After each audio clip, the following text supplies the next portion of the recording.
Hello everyone, स्वागत है आप सभी का आपके अपने यूट्यूब चैनल एसएससी ऑडिटर पर। तो भाई एक दिन किसी बच्चे ने मेरे से ये सवाल पूछा था कि भैया आप कहते हो कि 1 से डेढ़ साल में एसएससी के किसी भी एग्ज़ाम की प्रिपरेशन की जा सकती है। बट आपने खुद 2 ढाई साल मेहनत करी है, तो क्या चीज़ें आपने ऐसी गलतियाँ की जिसकी वजह से आपको इतना टाइम लग गया सिलेक्शन में? तो मैं भाई उसी बात का जवाब देने के लिए ये वीडियो बना रहा हूँ, क्योंकि इंडिविजुअली मैं सबको जवाब नहीं दे सकता हूँ। तो आपको भी ये चीज़ें बहुत समझ में आएँगी कि कैसे आपको मिसगाइड करते हैं लोग और क्या गलतियाँ आपको नहीं करनी चाहिए अपने एग्ज़ाम जर्नी में, ठीक है? क्योंकि भाई माइनर मिस्टेक्स होती हैं जो आपको सिलेक्शन से काफ़ी दूर ले जाती हैं और बार-बार रिपीटेडली आप वही गलतियाँ करते हो, जो कि मैंने भी की हैं, क्योंकि मैं समझता हूँ, क्योंकि मैं एस्पिरेंट रहा हूँ।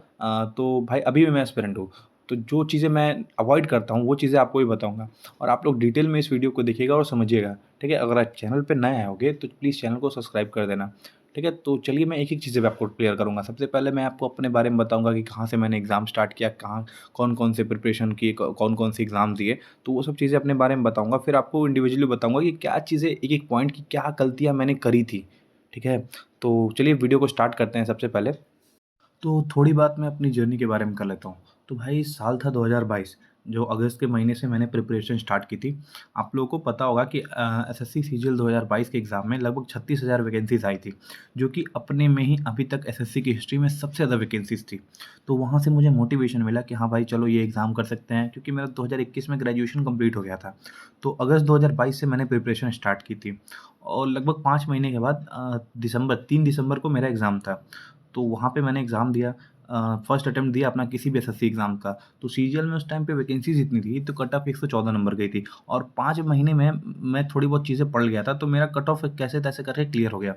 तो उसके बाद मैंने थोड़ी बहुत प्रिपरेशन की, दिया मेंस दिया, तो मेंस में भाई सडनली मतलब पता नहीं क्या जीके मेरा मतलब ठीक था। जीके में मेरा इतना अच्छा स्कोर आ गया जिसकी वज़ह से मेरा कट ऑफ तो क्लियर हो गया, लेकिन मैं टाइपिंग फेल हो गया वहाँ पे। तो भाई देखो, ये गलती मेरे बहुत बड़ी पड़ गई कि टाइपिंग में वहाँ पे फ़ेल हो गया। अब सोचो, टाइपिंग की प्रैक्टिस मैंने की थी, लेकिन उसको अंडर एस्टिमेट कर लिया था कि चलो टाइपिंग तो ईज़ी होती है एसएससी की, वो ईज़िली डूएबल है, तो वो चीज़ें कर सकते हैं। लेकिन भाई इस चीज़ को अंडर एस्टिमेट आपको नहीं करना है।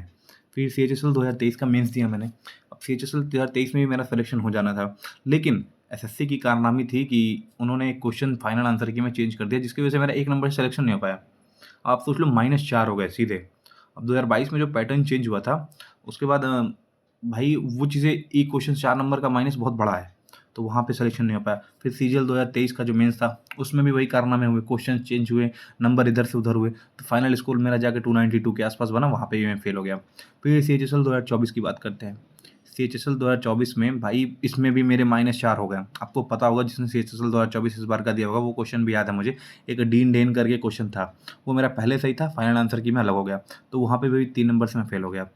और फाइनली भाई 2022 अगस्त 2022 से के बाद सीजीएल 2024 से अब इतना उठक-पटक होने के बाद एक पोस्ट मिल गई मुझे, जो कि आप समझते हो, जो जैसा भी समझते हो, एज़ अ पोस्टल असिस्टेंट। तो अभी मैं as a postal assistant working हूँ। तो भाई इससे आपको यही समझना चाहिए कि कोई भी एग्ज़ाम की प्रिपरेशन आप करते हो, तो उसमें एक सबसे बड़ा कंपोनेंट होता है, वो होता है पेशेंस। भाई अगर मैं 2022 में फ़ेल हुआ, 2023 में फ़ेल हुआ, अगर वहाँ पे गिव अप कर देता, वहाँ पे थक जाता कि चलो नहीं भाई मेरे से नहीं होगा, ये चीज़ें पॉसिबल नहीं है, मैं प्रिपरेशन कर रहा हूँ लेकिन कोई भी आउटकम नहीं आ रहा है। तो भाई जब तक आप एग्ज़ाम में पेशेंस नहीं रखोगे ना, तो कोई भी एग्ज़ाम क्रैक करना मुश्किल हो जाएगा, ठीक है? पेशेंस बहुत बड़ी चीज़ है, आपको कंसिस्टेंटली मेहनत करनी पड़ेगी। भाई किसी भी एग्ज़ाम हो, चाहे वो एसएससी हो, रेलवे हो, बैंक हो या फिर जनरल कॉम्पिटिशन किसी भी एग्ज़ाम की है, आपको पेशेंस रखना पड़ेगा। हाँ, इतना भी नहीं कि आप 7 साल, 8 साल इस एग्ज़ाम को दे रहे हो, ठीक है? अगर 7-8 साल जो बच्चे आपको दे रहे हैं ना, आप लोग स्ट्रगल देख के बहुत इन्फ्लुएंस हो जाते हो कि भाई 5 साल, 6 साल स्ट्रगल किया बंदे ने, इतनी मेहनत की, पढ़ाई की, तो भाई उसकी प्रॉब्लम थी, उसने भाई गलत डायरेक्शन में मेहनत की है।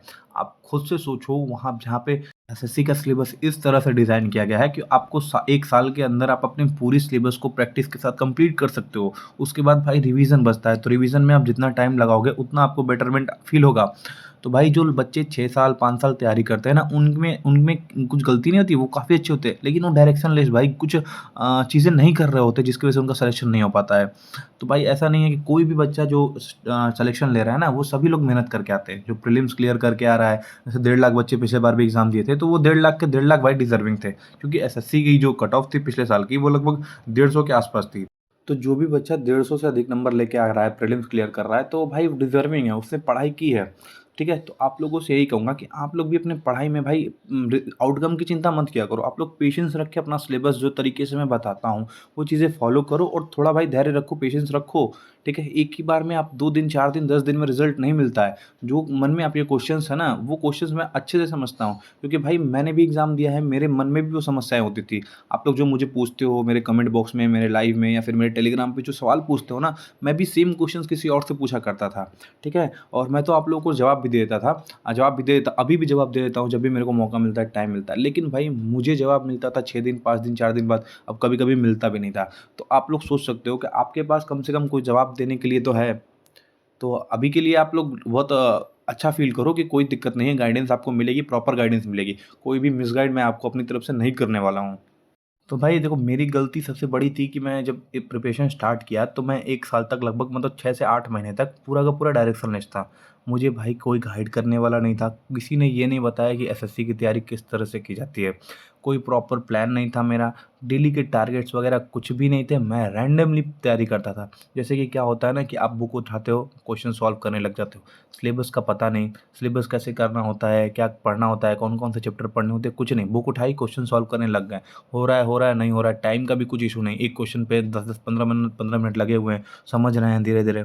तो भाई कोई डायरेक्शन नहीं था। कब इंग्लिश पढ़ना है, कब जीके पढ़ना है, कब रीज़निंग पढ़नी है, कुछ भी पता नहीं होता था। और जो भी स्टूडेंट ऐसे तैयारी करता है ना कि हाँ, कुछ भी बुक उठा ली, कोई भी किताब उठा ली, सुबह कुछ पढ़ लिया, फिर अगले दिन सुबह कुछ पढ़ लिया, तो कोई प्रॉपर आपका डेली रूटीन है ही नहीं।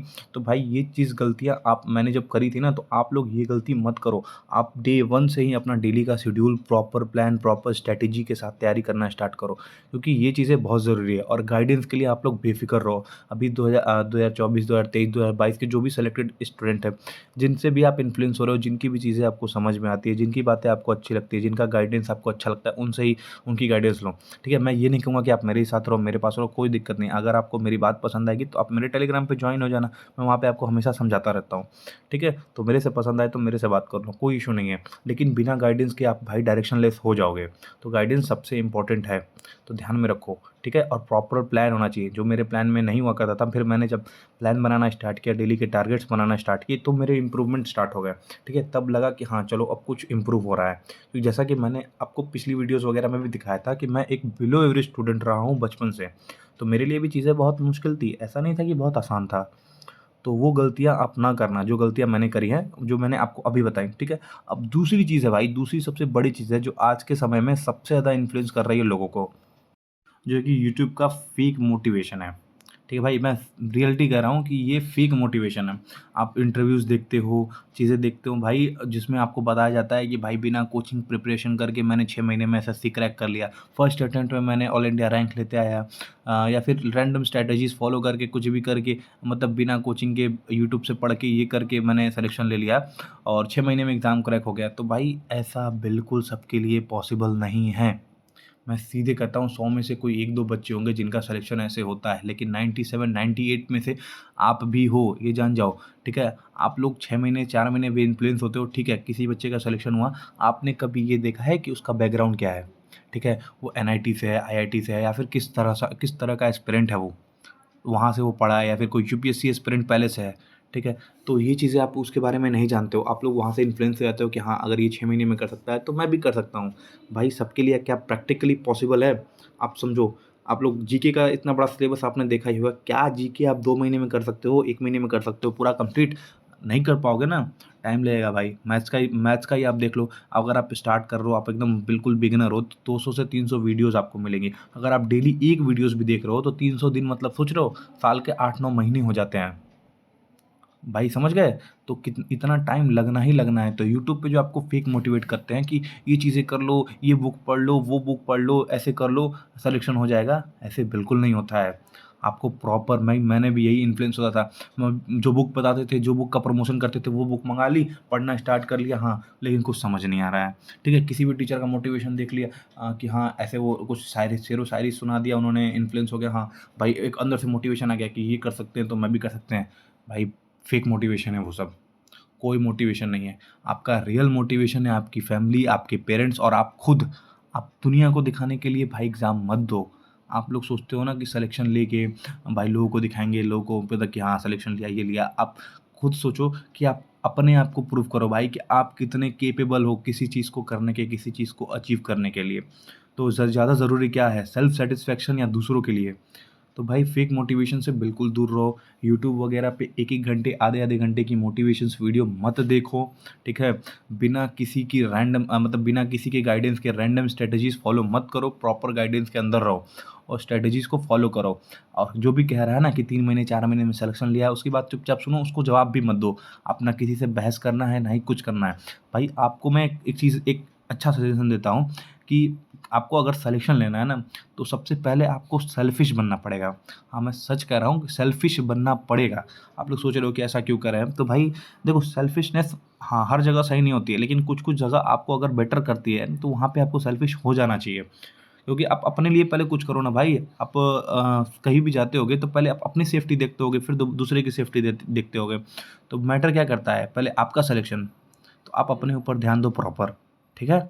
तो आप लोग घबराना बंद कर दो। आप लोग 10 दिन की तैयारी, 5 दिन की तैयारी के बाद सोचते हो कि भैया इम्प्रूवमेंट नहीं हो रहा है, मॉक में स्कोर नहीं आ रहा है। तो भाई चुपचाप से आप अपने सिलेबस पे ध्यान दो, सिलेबस कंप्लीट करो, 4 से 5 महीने लगेंगे आपको थोड़ा बहुत इम्प्रूवमेंट।